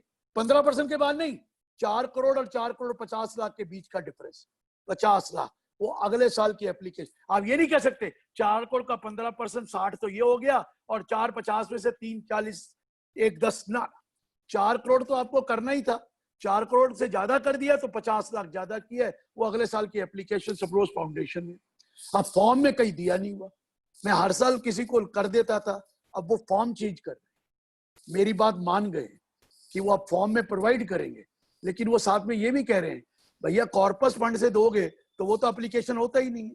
तो मैंने कहा जनरल फंड में रखेंगे हम। कहता फिर एक हम बोलेंगे कि जनरल फंड में से अगर यूज कर साल का, अगले साल के लिए अगले साल ले लीजिए, और उसके लिए वो they are going to give you very soon, amendment आ रही है आपके लिए, मैंने करा दिया, अमेंडमेंट आ रही है कि एक्सेस एप्लीकेशन अगले साल की एप्लीकेशन मानी जाएगी। ये मानते नहीं थे। सुब्रोज फाउंडेशन के बाद मैंने कहा जब सुप्रीम कोर्ट आ गई है तो why are you not allowing in the form 7 and why are you not coming out with the clarification very soon, you will find that. मेरी परसों ही डिस्कशन बहुत देर हुई, 1 घंटा, मान गई ये बात को कि हम दे देंगे। लेकिन उनको दिमाग में शक ये था कि वो 15% भी मांगेंगे। मैं कहा ना, 15% नहीं मांगेंगे, जो पूरे करंट ईयर से ऊपर खर्च हुआ है उसका मांगे, और वो हम दिखाएंगे, एक्सेस एप्लीकेशन एसेट साइड में दिखा देंगे और आप अगले साल उसको मान लेना। कहते दिखाओगे कहां पर? मैं कहा एसेट साइड में दिखा देंगे एक्सेस एप्लीकेशन, और आप अगले साल को उसको एप्लीकेशन मान लेना और अपना रिपोर्ट में भी दे देंगे 10B में। सो शायद वो मान जाए, शायद वो मान जाए और वो हो जाएगा। लेकिन ये लॉ आ चुका है एक्सेस एप्लीकेशन। मैंने एक और आपको बताया कि आपको रजिस्ट्रेशन तो अप्लाई करना जरूरी है। अगर आप अनरजिस्टर्ड हैं तो सेक्शन 56 सबसेक्शन 2 क्लॉज 10 लग जाता है चैरिटेबल ट्रस्ट को। अगर आप चैरिटेबल ट्रस्ट 11-12 में रजिस्टर्ड नहीं है या 1023C में नहीं है 66A में, तो if they receive any amount without consideration तो 56(2)(10 may be in money, may be in movable property, may be in immovable property, 56(2)(10 लग जाएगा। आजकल हमारी कंट्री में बहुत मंदिर, गुरुद्वारे, चर्च, मॉस्क और चैरिटेबल ट्रस्ट हैं, वो अभी तक रजिस्टर्ड ही नहीं। 1/4/2017 के बाद अगर आप रजिस्टर्ड नहीं हैं तो आपकी, अगर आपके पास कोई money more than 50,000 donation aggregate या मूवेबल प्रॉपर्टी मोर देन 50,000 या इनएडुकेट कंस्टिट्यूशन मोर देन 50,000 है तो entire amount will be taxable in the hands of that trust which is not registered or which is not approved। मारा जाएगा वो trust. आपको तो approval लेनी चाहिए थी, नहीं ली होगी तो आप पछताएंगे। ये तो मस्ट हो गया, रिसीट मस्ट है। Be careful about that. ये भी ट्रस्ट वालों को ध्यान रखना है, अनरजिस्टर्ड वालों को बहुत नुकसान है। अब मेरे से कोई पूछते हैं सर अनोनिमस डोनेशन आप कहते हैं उस पे मैक्सिमम मार्जिनल रेट पे टैक्स लगता है if that anonymous donation is more than 5% of the total donation. मैंने कहा यस, लेकिन रिलीजन को क्या होगा?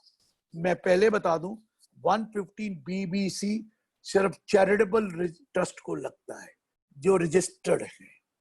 जो रिलीजियस ट्रस्ट होते हैं वो उनको तो आता ही अनोनिमस डोनेशन है, वो तो गुप्त दान ही आता है। कोई गुल्लक में डाल जाता है, कोई हुंडी में डाल जाता है, कोई कुछ। भगवान को तो आता ही गुप्त दान।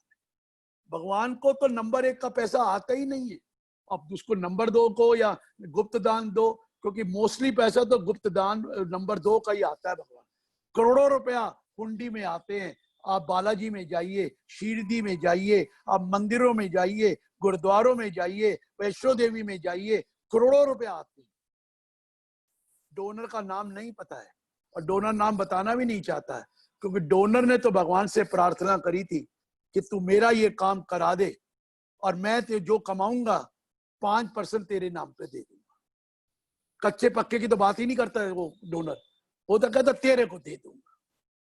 अरे ये तो हमारे गुजरात में भी है, कुछ भगवान का शेयर रखा जाता है।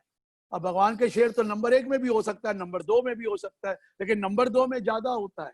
लोग कहते हैं ये भगवान को दान देना है, मंदिर में चढ़ा देना है, गुरुद्वारे में चढ़ा देना है। तो ये तो अनोनिमस ही तो है, लेकिन भगवान तो कहता है मुझे क्या है, तूने मुझे दान दिया, तू मेरा भक्त है, तथास्तु, मैं तेरी बात को मान लूंगा। और वो ले लेता है। भगवान को नंबर 2 नंबर 1 का कोई मतलब नहीं है, इसलिए भगवान के लिए अनोनिमस डोनेशन कुछ नहीं है, वहां पर कोई टैक्स नहीं। अब देखिए ना, लोग, भगवान तो बहुत शरीफ आदमी है। अरे चोर भी जब चोरी करने जाता है भगवान की प्रार्थना करता है, भगवान से प्रार्थना करता है कि मुझे आज अच्छा माल चोरी में मिल जाए और मैं तेरे को कुछ दूंगा, या उसको पहले ही दे जाता है, एडवांस में ही दे देता है। और भगवान कहता है तथास्तु। भगवान तो तथास्तु करता है, भगवान बहुत शरीफ है। तथास्तु, तू मेरा भक्त है, तूने मुझे जो मांगा मैंने तेरे को दे दिया। अरे हमारे चार्टर्ड अकाउंटेंट भी यही करते हैं, क्रेडिट में काम भी कर देता है। चार्टर्ड अकाउंट कहते हैं मुझे भगवान तू पास करा दी, जिस दिन मैं सीए पास कर गया तेरे पास दर्शन करने आऊंगा और तेरे को मैं इतना दान दूंगा। वो कहता तथास्तु, वो मर मरा कर पास करा देता है, फिर वो अपना वो उठाता है और भगवान की डालाता है और थैंक यू कराता है। भगवान कहता तेरी मर्जी है, कच्चे का पक्के का मैंने तेरा क्रेडिट पे काम भी कर दिया। हमारी तो हिंदू लेडीज तो और है, 16 सोमवार के फास्ट रखती है, मंडे फास्ट 16, और भगवान से कहती है तेरी शादी करा दे। भगवान कहता है तथास्तु, वो करा देता है। कहता मेरे को क्या फर्क पड़ना है, भुगतना तो तुमने है, जैसा कर्म करोगे वैसा पाओगे। अगर चोरी करके आया तो चोरी का ही फल मिलेगा तेरे को, मुझे क्या है, मेरे लिए तू भगत है, तथास्तु। कच्चे का दिया तथास्तु, पक्के का दिया तथास्तु, गलत काम का दिया तथास्तु, अरे शादी कराई तथास्तु। मैं तो तेरा भक्त, तू मेरा भक्त है, मैं तेरी बात को मान जाऊंगा। तूने मुझे दे दिया, मेरे लिए कोई कच्चा पक्का नहीं है, मेरे लिए कोई अनोनिमस डोनेशन नहीं है, लेकिन तू भुगती हो जो भी तूने भुगतना है, गलत काम किया है तो। इसलिए भगवान के पास तो बहुत कुछ आता है। इसलिए 115 BBC में लिखा है It is not applicable for religious trust. अब कुछ ट्रस्ट ऐसे भी जो पार्टली चैरिटेबल पार्टली रिलीजियस है, तो उसमें लिखा है if they receive donation for charitable purposes तो वो एनोनिमस डोनेशन लगेगा. If they get for religious purposes तो नहीं लगेगा. तो वो उनका दिमाग खराब थोड़ी है कि वो चैरिटेबल के लिए लेंगे, वो रिलीजियस के नाम पे लेंगे, खर्चा क्या चैरिटेबल पे कर देंगे. तो भगवान के लिए माफ है anonymous donation, you don't have to bother. लेकिन चैरिटेबल अगर आप रजिस्टर्ड हैं या अप्रूव्ड हैं, स्कूल कॉलेज हैं, तो उस केस में मैंने आपको बताया अनोनिमस डोनेशन माफ नहीं, अनोनिमस डोनेशन माफ नहीं. ये भी अगर क्लियर कर दिया तो मैं आगे बढ़ रहा हूं. मैंने आपको बता दिया 40A1 40AI 40A3 भी लगता है. अगर मॉडिफिकेशन ऑब्जेक्ट है तो आपको दोबारा अप्लाई करना पड़ेगा. मैंने डीम्ड एप्लीकेशन भी बता दिया, एक्सेस एप्लीकेशन भी बता दिया, और एक और चीज बता दी, एक्यूमुलेटेड इनकम से आप डोनेशन नहीं दे सकते. You can get donation to another trust only out of the current income, only out of the current income. Accumulated से नहीं दे सकते. और दूसरी बात, आप दूसरे ट्रस्ट को कॉर्पस डोनेशन नहीं दे सकते. You can not donate to another trust for the purpose of corpus of that trust. अगर आप कॉर्पस के लिए देंगे तो आपका एप्लीकेशन नहीं माना जाएगा. It will not be treated as application in your hand. तो लोग क्या करते थे, आपके पास पैसा पड़ा है, उसको कॉर्पस में दे दिया, आपका एप्लीकेशन हो गया, वो कॉर्पस का है तो स्पेंड करने की जरूरत ही नहीं. और वो क्या करता था, अपना पैसा किसी और को दे देता था कॉर्पस के लिए. अब एक चैरिटेबल ट्रस्ट और any trust cannot make a donation for the corpus of the other trust. Even if it is registered, it can't give for corpus of the trust. You can give for normal expenses, but not for corpus. Donation allowed है, but not for corpus. ये भी ध्यान रखना, corpus के लिए नहीं. तो ये भी ध्यान रखना. ऐसे तो मेरे पास बहुत पॉइंट है, लेकिन मैं चाहता हूं आपके बहुत क्वेश्चंस होंगे और क्वेश्चन बहुत टाइम ले लेंगे. तो let us come with the questions, and if you have any other point, you can ask that question. I'll tell you that. So better it is now start taking the question so that I answer each and every query of yours. Each and every query of yours. So please, the one who is looking after the whole Yes, sir. Coordinator, can please come and ask questions, whatever questions are there for all the candidates. Sir, can I read the question for you? Yes. Sir, the first question is, while processing the return of income of the charitable trust for AY 1920, there are two issues which we are facing as mentioned here under. A, voluntary contribution other than corpus considered as corpus and vice versa. This has led to hefty demand in various trusts. B, मैंने तो आपको बोला ना, देखिए आप donation corpus के लिए नहीं दे सकते, और आपको अगर कॉर्पस के लिए मिली तो आपको कोई दिक्कत नहीं होगी, लेकिन जिसने डोनर है उसको एप्लीकेशन नहीं माना जाएगा. So therefore they want information complete in your report and in your return, whatever amount you have received as a corpus donation, and उसमें डिटेल दीजिए. And they also want that you can't make a donation for corpus purposes. If you make a donation for corpus to other trust, it will not be treated as application. तो यही तो main point है जो corpus के लिए देते थे और मिसयूज होता था. You cannot do it. and continuing in that question B, application of income was not granted while processing the return, though मैं तो entry बता was दिया ना, मैं तो बता दिया ना कि कॉर्पस के लिए दे ही नहीं सकते, तो you will not be allowed to give application. If you are making donation for corpus purpose, it is not allowed. right, sir. The second question is, a charitable trust running a medical store providing medicines on a concessional basis to the general public. It is one of the objects of the trust for which it is incorporated. The sale of medicines during the relevant year exceeds ₹1 crore. तो क्या हो गया? ये पहले ये बताइए, it is a approved trust or a registered trust? That is not mentioned, sir. अगर तो टोटली उसकी 1 करोड़ से नीचे है, वो तो वैसे उधर चला जाएगा ना, हॉस्पिटल वगैरह उसको मिलाकर. देखिए, when you are less than 1 crore, it is the entire receipt, including the business receipt. But if you are more than 1 crore, you can do business provided you maintain separate books of account and get them audited if it is required. That's all. Okay, sir. Sir, we have also received some question from participants. One of the question is from Sri Brahm Kshatriya Yagnadat. Specific corpus received to be invested permanently and income on such investment only can be utilized, or corpus fund can be utilized for the purpose for which it is created. Possible. It is possible to get a corpus saying that I'm giving you 1 crore for your corpus. You don't have to utilize this 1 crore. You have to utilize the income which you will earn from this 1 crore. So then that 1 crore which you have received is exempt. Lekin the income for which you are going to earn on that corpus is going to be applied by you. वो application माना जाएगा जो apply कर देंगे, कोई problem नहीं है. और एक चीज और बता दूं, मैं सबके लिए बता रहा हूं, ये लोगों को नहीं मालूम है. There are 2 types of corpus donation. One is called a specific corpus. The another is called general corpus. Specific corpus में कहा गया कि that you are given 2 crore to construct building, to purchase land, to purchase computer. This is for specific purpose. एक होता है general corpus. बताया ही नहीं किस काम के लिए, लेकिन दे दिया कॉर्पस के लिए. तो कॉर्पस के लिए जो दिया वो भी माफ है, स्पेसिफिक कॉर्पस के लिए तो वो भी माफ है. लेकिन specific corpus to be utilise पर. अब ये तीसरा डायमेंशन ये है, दिया स्पेसिफिक है, लेकिन ये कहा गया that you will not utilize this amount, you will only utilize the income of this amount and you will keep this amount in a bank. No problem. ये भी allowed. Right, sir. The another question is from Sri Parth Doshi. Condonation of delay for Form 10B possible? Sir, only recently 2 circulars came, which is available for 18, 19, 17, 18, all that. You can read that circular. आगे से possible नहीं है. वो नया डाला है उन्होंने circular, कुछ benefit देने के लिए जो पुराने को पता नहीं था. That benefit has been given and now it will not be given in future. Right, sir. Another question is from Sri Ashish Vakil. Anonymous donation received by non-religious trust. Is there any limit of providing PAN of each donor? Small donations of 500, 1000, 3000. मैंने आपको बोल दिया ना, कुछ नहीं है. आपको 5% तक anonymous donation माफ है बस, और 1 लाख whichever is more. नहीं तो बाकी के लिए तो आपको डिटेल देना ही पड़ेगा. Name of the donor, address of the donor, pan number of the donor, और अब तो वो लिस्ट भी बनानी पड़ेगी. अगर ATG है तो, अगर ATG है नहीं तो लिस्ट नहीं बनानी पड़ेगी, अदरवाइज लिस्ट भी बनानी पड़ेगी.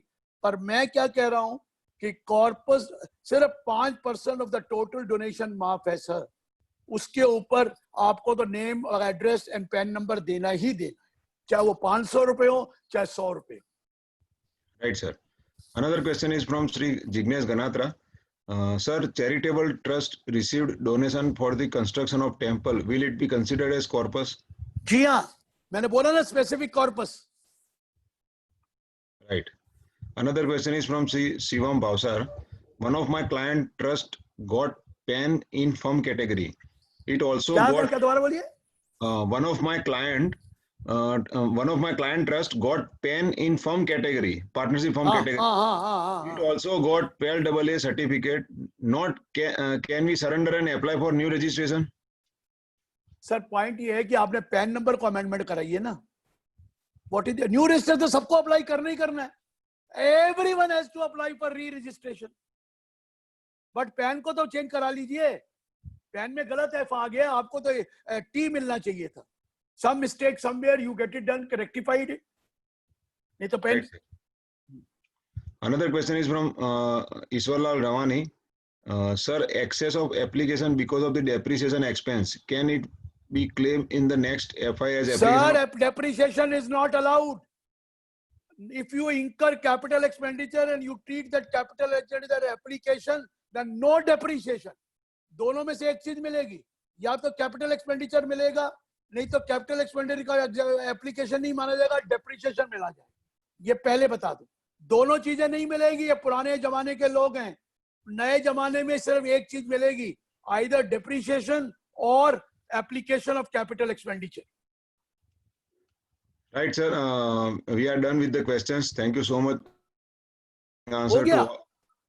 इसका मतलब पहले भी सुना, मैं तो सोचा बहुत क्वेश्चंस होंगे. कोई और टॉपिक, कोई चीज रह गई हो तो पूछ लीजिए मेरे से, नहीं तो ठीक है. If you have anything else to ask, you can ask. Yes, sir.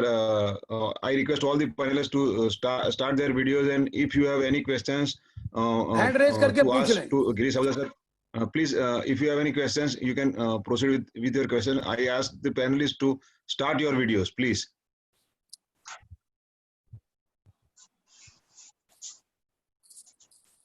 ભરત ભાઈ, હાજી આપનો હાજી, કોઈ કાર્તિક. ક્વેશ્ચન હોય સાહેબ માટે? આપનો નહીં. કોઈ ક્વેશ્ચન હોય સાહેબ? ના કોઈ ક્વેશ્ચન નહીં. Sir, one question is for Vivad Se Vishwas scheme. Can I ask that? चलिए जरूर पूछिए. वैसे तो चैरिटेबल ट्रस्ट है. चल विवाद से विशाल पूछिए, जो मर्जी पूछिए. Yes. Absolutely no problem. The question is that SSE is filed appeal before ITAT for the quantum.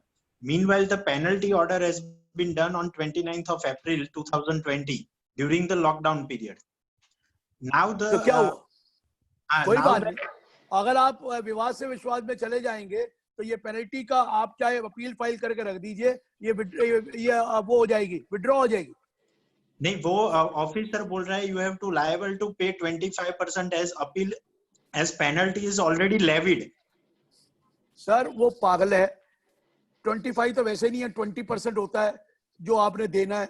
लेकिन पहला पॉइंट ये बता दूं, 25% तब होता है जब क्वांटम की एप्लीकेशन ना हो. क्योंकि आपकी क्वांटम की एप्लीकेशन है तो ये पेनल्टी इम्पोज्ड और इम्पोजेबल दोनों माफ हो जाएंगे. इम्पोज्ड और इम्पोजेबल उसको कुछ नहीं पता. Okay. इम्पोज्ड और इम्पोजेबल दोनों माफ हो जाएगी, पर क्वांटम की अपील होनी चाहिए. नहीं, quantum is and you have to give quantum. Penalty की कोई नहीं है, कोई मतलब नहीं है उसको. कोई उसको आता ही कुछ नहीं. बेकार की बात करता है. और पूछिए. Yes, sir. Thank you so much. Now, as we have heard from Dr. C.A. Girish Ahuja sir regarding charitable trust, and friends, now charitable trust is a very good line of profession for all of us, and hearing about charitable trust and amendment from Girish Ahuja sir, so we can definitely jump on to doing the profession of charitable trust, because now it will become a very core practice of our side. So with these words, I request Senior Vice President of All Gujarat Federation of Tax Consultants, CA Arvind Godana sir, to please give vote of thanks for this webinar session. Thank you, Kartikeya bhai. On behalf of CA Association, IT Bar Association, and HGFTC, I propose hearty vote of thanks to our respected Shri Dr. C.A. Girish Ahuja ji. Sir, you explained in such a nice way that we need not to chew it. It is directly digested. Sir, ये तो सावन का पवित्र महीना है और आप तो खुद महादेव के नाम धारण करते हैं. आपको स्टैंडिंग ओवेशन की जगह मैं आपको एक वेद सार श्रीवास्तव का श्लोक पेश करता हूँ. Welcome sir, welcome. Thank you. गिरीशम गणेशम गले नील वर्णम गवेंद्राधिरूढ़म गुणातीत रूपम भवम भास्वरम भस्म नाभूषितांगम भवानी कलत्रम वजे पंचवक्त्रम.